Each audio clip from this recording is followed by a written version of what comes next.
Hey viewers, welcome back to the channel. Today I want to talk about roughing in tubs and roughing in shower pans. So this is one of the bathtubs that we have in the house. We chose to use a Delta Classic 400 curve. It's got this nice kind of curved outside edge, which looks pretty neat. And so I want to kind of just take you through the process. I mean, obviously you're not watching it being installed, but we can at least talk about it and you can kind of see the finished result. The big thing with both the tub and the shower more so, but really the tub too, is you want good bedding material. And that is so when the tub sits on the ground, it's got a very firm foundation. So whenever you step in the tub, it doesn't feel squishy or springy like it's unsupported. And so what you use for that is just a mortar bed. And that's a very generic term. And I looked around to see what mortar bed actually is, because I mean, it could be, there's all kinds of mortar, right? And what I ended up using was a sand mix. So it's Satcrete was the brand that I was able to get from my local big box store, and it's called a sand mix. You just mix it up with water to kind of a not too runny, more of a grittier consistency, and you literally just plop it down in the middle of the area and drop the tub in. And then whenever you press it all down, it gives you a nice firm bed. Now, before you do that, you want to dry fit the tub. Make sure all your corners are square, everything's level, right? And shim where needed. In this case, for the tub in this room, I shimmed the wall out quite a bit with some of that. I actually used a 2x4 and then like 1/2 inch OSB on top of that to shim this wall out, so what, 1.5 inches about, to line up the drain. Now I could have dug the drain down more and removed that, but I just did not want to do that. So in order to make things line up, this is what I did. Now it actually worked out really well, and it's going to be a little tight with the toilet, as you can see there, but from the plans and the dimensions, this should work. This space was originally allocated for a 36-inch tub, and so this is a 30-inch tub, and so we've got a little bit of space to play.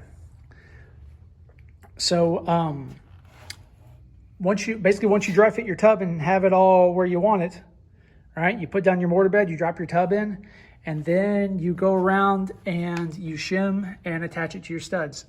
Now, in this case, right, we were pretty close, so we were able to just drill our pilot hole and then use a screw to fasten it in. I chose to use stainless steel screws since it's a wet environment, just to make sure I had no corrosion issues. In the case of larger gaps like here, take your just normal shims, pack them in there, to make that tight, and then attach it. So you basically go all the way around the rim of the tub, attaching at every stud. Right? In some places, you may have to double up the shims like I did there, right? In that corner. And that's really about it. Making sure you're, square, plumb, and true all the way around. And then in this case, we've got these side connections here. And so we actually had to put this backing in. There's my hand. Put this backing in to make sure we had something solid to screw into. So you're going to have to do some of that probably, depending upon how your framing actually laid out, right? And then you get to hook up the actual plumbing. So in the back here, this is what the back looks like. You've got your overflow pipe, right? It goes down and then into this adapter. So if I can get you a better angle. Oh, that's kind of hard. That's a bad angle. Sorry. Maybe right there. So you can see that goes to the actual tub drain, and this goes down all the way to your rough-in. Now, what my plumbers did, and I'm assuming this is kind of standard, is they gave me 1.5 inch pipe just to stub up. And so what I had to do is I had to buy what's called a trap adapter, which is this piece right here. And so that basically glues on to the just the 1.5 inch pipe that they gave me, and gives me the slip fitting here that then the actual this actual overflow assembly fits into. So that was something I had to kind of research a little bit, just to make sure I got the right thing and the right sizes and all that kind of stuff. So, but that is pretty much it on a tub. It wasn't too painful aside from just, you know, manhandling a large fixture, right, tub. But overall, it turned out pretty well. So kind of a quick video, not going into a lot of detail. One thing I'd recommend, like with this tub, they gave us this cutout on the box to protect the bottom. It's a nice idea. I like it. And I also just took painter's tape and covered the trim, because right now, I mean, that in order to make this, you know, connect everything, that's the final trim. So that's nice, pretty brushed nickel, drain and overflow. And man, brushed nickel over chrome, way more expensive. So I really want to protect it. So just painter's tape, and that seems to work well, just to keep all the crud out. So let's walk and let's look at the shower. I would show you the upstairs shower, but I don't have it because that has been a fiasco and a half. And it's been an absolute nightmare to try to get that shower. Those who know me know exactly what I'm talking about. So we're gonna do the dog washing shower pan as our representative sample. The upstairs will be very similar. So here's the shower pan. And I mean, you literally drop the thing down on the ground. It's not much more complicated than that.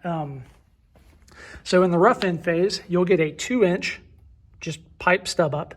And then you have to buy the kind of shower adapter. It's a standardized kind of part that basically fits into the hole of the shower pan. You thread all that in per the instructions. There's, you know, plumber's putty and the order of gaskets and that kind of thing. Just read the manual and follow the directions. And then there is a rubber kind of washer grommet thing in that assembly that provides a friction fit around the 2-inch pipe that's stubbed up out of the ground. And so, similar to the tub, you create your mortar bed and you lay that down. And this particular shower pan, they were kind of insistent that you get it all over. You want complete coverage underneath this thing. So get a nice good mortar bed and then drop this thing straight down on it, squish it down, make sure it's level and everything. And then you have a full kind of contact patch over the entire, you know, surface of the shower pan. And that is it. I was surprised. My instructions at least say not to screw this into the studs. Like you would the tub. So that was a surprise to me, that it's just kind of glued on the ground with the mortar bed. And what this looks like underneath is there's kind of like some plastic kind of support structure to where when it beds into the mortar, it kind of locks the whole thing together beyond just, you know, sitting on top, right? There's pieces that embed all the way down and the mortar surrounds them and that kind of thing. So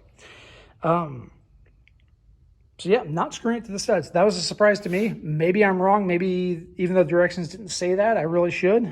Feel free to tell me in the comments your experiences with such things. You know, and that's really about it. This process is very similar to like if you're going upstairs, right? So all this is on a concrete slab, but if you're doing this on either a second floor or, you know, crawl space where you have like a wood subfloor, it's not that much different. It's just a little bit easier. Let me see if I can get as you can see up there, now you've got a hole where your pipe's coming up, right? So there's really no difference. So guys, I think that's about it for this video. Kind of short. Hope you found it at least halfway useful. And I guess the key takeaways are: be prepared to shim your walls. Definitely be prepared to shim your tub. And read all the directions. Especially like on this tub, it's an acrylic tub. And Delta was very specific about what kind of sealant to use. Don't use plumber's putty. Here's a list of 3 sealants that we approve for this and no others. So just straight silicone ain't gonna do it. So be sure to read the manual on this stuff and try to source this stuff the night before, so you're not scrambling going to every Lowe's and Home Depot in town trying to find the special sealant before you're installing the tub. Ask me how I know. So thanks again for watching, and we'll catch you next video. Bye.